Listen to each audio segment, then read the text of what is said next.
So we're in the town of Somerset, Ohio, and I just spoke to a lady who returned after 38 years of being gone.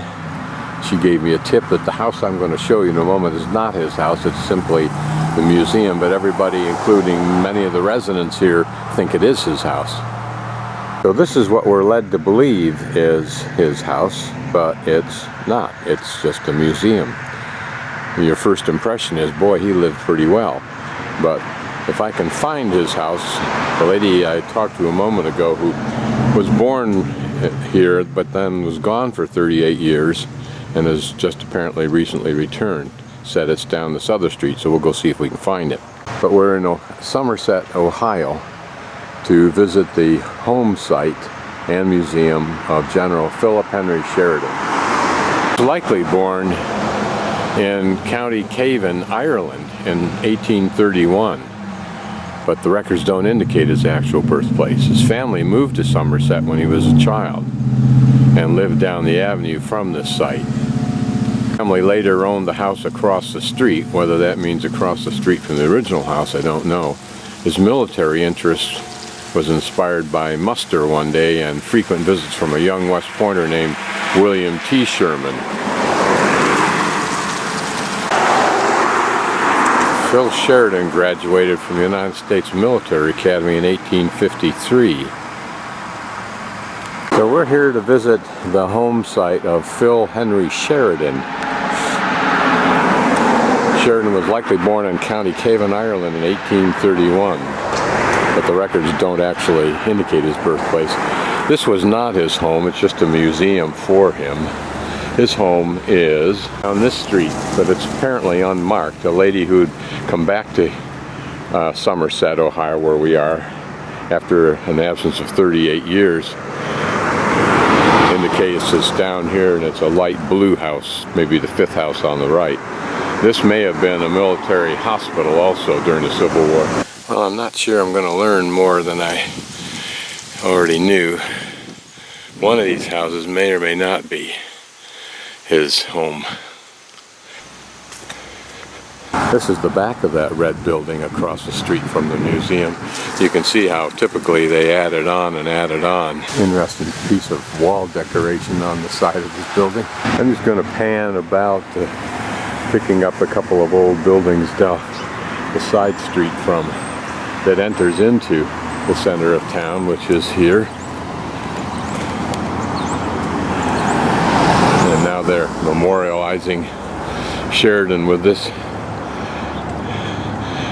equestrian statue, and that's down here that the museum is. Fortunate that over time, without recognizing the future value, towns like this that might have been really neat if they'd kept their original architecture and continued to restore it, they might have had something that was pretty. Now it's just a kind of a mess.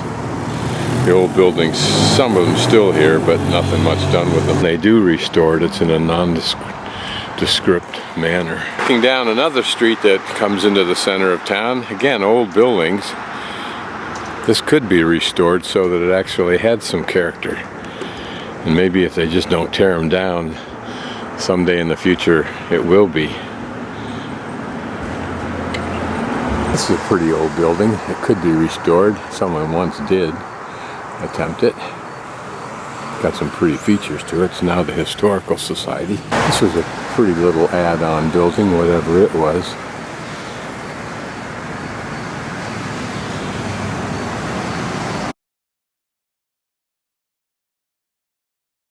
According to the mayor, who tells me that the current museum is changing location, so the building I looked in, the pretty historical building's gutted and you can't see anything anywhere right now. But this apparently is Phil Sheridan's home. And look at this pretty brick sidewalk that once was brand new back in the day. This red building was his brother's home. You wonder how old that tree on the right is.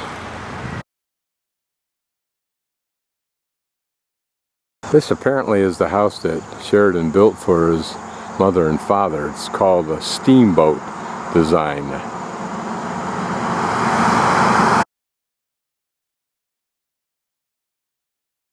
morning we're at Mound City Group, and this is one of 5 of these mound systems in this area of Chillicothe, Ohio, the immediate area. There are some others that we'll go to today. This is a little bit of a diagram of what we'll see, and this is what we have out in front of us.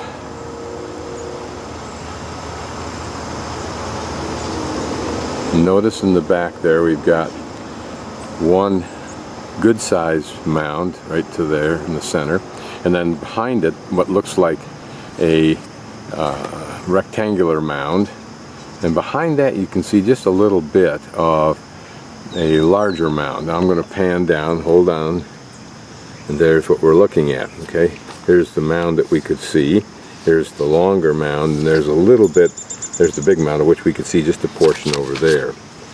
Not sure what this is over here. It may be a marker mound, I don't know. This is a picture of a 1926 Ohio Archaeological and Historical Society excavation of 12 of the mounds. This is when it was a Camp Sherman's barracks. Here we can get a look at those 3 mounds. Pan around just so we can get a general sense of this. Now what's interesting about this complex, this whole complex in this whole region called the Hopewell, is that this was done in about a 200-year period, I think.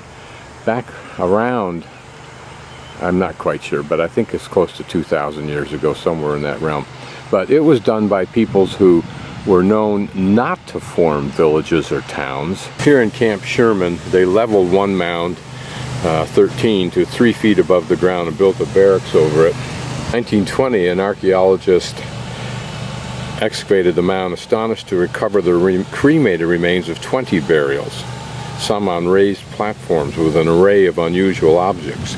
A surprise find is this, which was a raised rectangular grave covered with sheets of mica, an exotic material not found in Ohio, which means they had to trade for it, and that was a very important reflection of the power of their leaders to be able to spend their resources for something outside the society. As I walk, I'll try and give you an idea of what we're looking at here. Now another thing that's interesting is that not only did they not live in communities or villages, apparently the most concentration they have found has been 2 or 3 huts at one time together. Not here, but spread all over this region. So what's interesting is that they could gather these people and inspire these people so separated into their small little discrete bands into a force, a labor force, a religious force that could come together in a highly organized way and commit their time and energies to building this monumental structures. Not only here, this is just a small part of what there is just in this immediate area of Chillicothe. Going south we find even more. You can see here is this low mound, whether it's always been that low I don't know, that surrounds this whole set of mounds in that square configuration we saw, and these individual tiny mounds and the 3 large ones there that we'll look at closer in a few minutes. This small mound 8, when it was excavated, they found nearly 200 of these effigy pipes, mostly broken. Now this reflects some very skilled carving, not to mention that it reflects religious or other concerns and philosophies, etc., that we can't even begin to understand or imagine or know. It's thought that the pipes were mainly used in rituals by ceremonial leaders who probably smoked potent native tobaccos. And whether that means marijuana or not, I don't know.